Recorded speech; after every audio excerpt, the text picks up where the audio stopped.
Cette femme est coincée dans l'océan depuis 3 jours. Elle dérive au gré des vagues, accrochée à un tonneau. Une vague soudaine s'abat sur la femme endormie. Anna se réveille étouffée et se débat dans l'eau. Dans son désespoir, elle découvre soudain une île. Anna vit l'île comme une bouée de sauvetage, poussée par le vent et les vagues. Anna sort enfin de l'ombre. Elle ramasse son paquet et regarde au large. Mais elle ne retrouve aucun de ses compagnons. Impuissante, Anna se lance dans l'inconnu. Elle ne sait pas où elle se trouve maintenant. Elle est reconnaissante d'avoir survécu. Les derniers jours ont été un cauchemar. Elle y pense encore avec horreur. La seule chose dont elle n'est pas sûre, c'est son mari. On ne sait pas où il se trouve.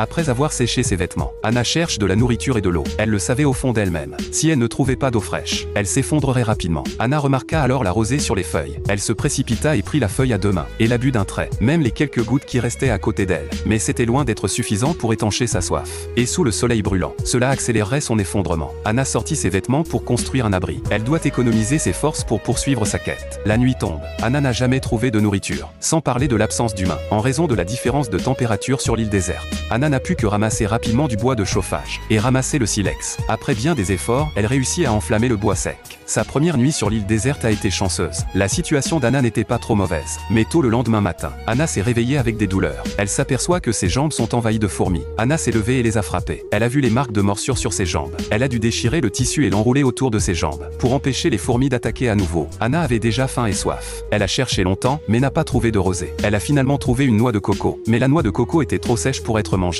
Regard sur la masse de noix de coco suspendue. Épuisée, Anna ne pouvait rien faire. C'est ainsi qu'Anna voyagea péniblement dans la jungle. Elle fut horrifiée lorsqu'elle trouva les restes d'un animal. Il y avait peut-être une créature horrible sur l'île. Mais Anna s'en moque éperdument. Dans son étourdissement, elle vit une maison. Dans son excitation, Anna perdit pied et s'effondra.